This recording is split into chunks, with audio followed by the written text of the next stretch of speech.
ख्रिस्ताचा आगमन, त्याचं देहधारणाचं कारण आहे ते या 2 वचनांमध्ये पाहायला मिळते. एक फार चांगलं वचन संत पौलाने म्हटलेलं आहे, 1 तिमोथी. आपण सर्वांनी मिळून वाचावं हे वचन. मला वाटतं की आपण सर्व मिळून वाचून घेऊया.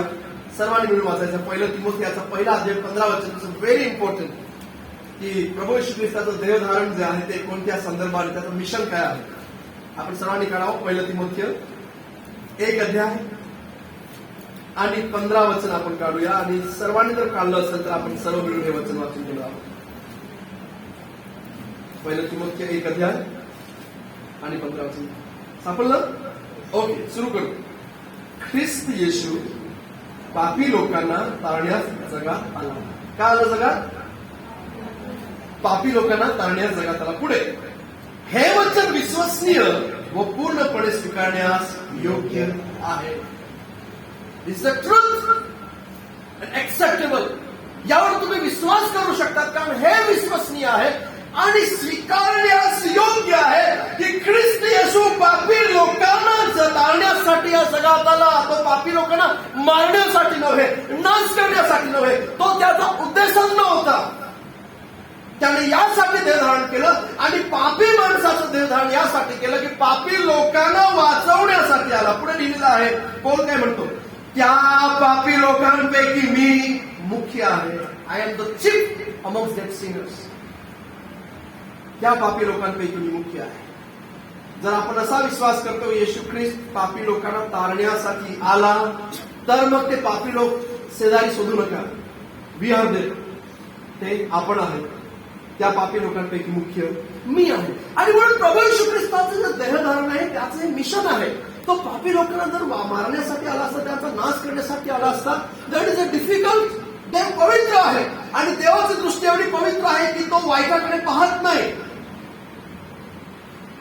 देव एवढा पवित्र आहे की जेव्हा तो आपल्या पवित्र उपस्थितीसह येत होता तेव्हा इस्रायल लोक त्या पवित्र अग्नीने जळून मरत होते.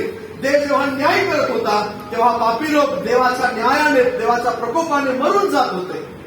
पण ज्यावेळेस ख्रिस्त या जगामध्ये आला, त्याने देहधारण केलं, त्याने पापी लोकांना मारण्यासाठी कधीच नव्हे प्रियानो, तर केवळ बचाव आणि तारण करण्याचा उद्देशाने आला. आणि म्हणून हा तिसरा डिफरन्स, तिसरा फरक तुलना आपण करू शकतो. अवतार धारण पापी लोकांना मारण्यासाठी आहे, देहधारण हे पापी लोकांना वाचवण्यासाठी आहे. आणि म्हणून दोज आर वे. आपण आहोत ते. कारण जर आपण अवतार म्हणत असेल प्रभू येशू ख्रिस्ताचा जन्माला, तर मग ते त्यात आपण कुठे स्टँड होणार नाही. कुठे स्टँड होणार नाही. कारण तुम्हाला आणि मला आपल्या हृदयाची परिस्थिती माहित आहे की आपण कोण आहोत. आपले विचार माहित आहे, आपण काय विचार करत असतो. आपले कार्य आपल्याला माहित आहे, आपण काय करत असतो. जर असा आपण विश्वास करतो येशू हा अवतार होता, तर मग आपण मरून जाणार, आपला नाश आहे. पण येशूने देहधारण केलं आपला बचाव करण्यासाठी. हे 3 डिफरन्स मी आपल्यासमोर सांगितलेले आहे की अवतार धारण आणि देहधारण याच्यामध्ये फरक दाखवलेला आहे. आणि हा जो फरक आहे तो फार स्पष्ट आहे. याच्यामध्ये जास्त आतमध्ये जाण्याची आपल्याला गरज नाही. परंतु हा फरक हे आहे की अवतार धारण आणि देहधारणाचे मेथड्स काय होती, पद्धती काय होत्या. आणि मी म्हटलं की अवतार धारणामध्ये जी पद्धत आहे ती माईक आहे. शरीर जे आहे ते वास्तविक शरीर नाही. पण देहधारणामध्ये जे शरीर आहे ख्रिस्ताचे ते काय आहे, वास्तविक आहे. That is a real human being. आणि आपल्यासारख्या सर्व गोष्टींचा अनुभव केलेला आहे. मॅनिफेस्टेशन. अवतार धारणामध्ये त्याला वेळोवेळी यावं लागतं. घडी या जगामध्ये नेहमी नेहमी यावं लागतं. संभव युगे युगे. परंतु देहधारण हे इफिशियंट आहे, ते परिपूर्ण आहे आणि ते सक्षम आहे पापांचा प्रायश्चित करण्यासाठी. तो एकदा झाला आणि सार्वकाळची मुक्ती मिळवली.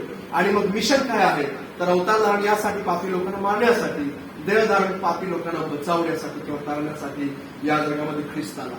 प्रियानो, या शेवटास जेव्हा आपण या व्याख्यानाच्या शेवटास आलो आहे, मला हे सांगितलं की जेव्हा आपले हिंदू बांधव किंवा आपल्या अवतीभोवती असलेले जे विदर्भी बांधव आहे, जेव्हा ते प्रभू येशू ख्रिस्ताला अवतार मानतात, काय अशा वेळेस आपला विश्वास त्यांच्यापेक्षा वेगळा आहे हे सांगण्यासाठी आता आपण सक्षम झालो आहोत का? काय आपण प्रभू येशू ख्रिस्ताला इतर महापुरुषापेक्षा वेगळा करू शकतो का? हे फार महत्वाचं आहे. I think we can. आपण करू शकतो. आपल्याकडे ते पुरावे आहेत, पवित्र शास्त्रामध्ये ती शिकवणी आहेत की आपण त्या शिकवणीच्या आधारावर हे स्पष्टपणे म्हणू शकतो, येशू हा इतरांपेक्षा वेगळा आहे, अद्वितीय आहे आणि तोच केवळ प्रभू आहे, तोच केवळ तारणारा आहे. प्रभू येशू ख्रिस्ताने असं सहज नाही म्हटलं आहे की मार्ग, सत्य व जीवन मीच आहे. माझ्याकडे आल्या वाचून तुम्ही पित्याकडे जाऊ शकत नाही. C.S. लुईस आपल्या पुस्तकामध्ये म्हणतात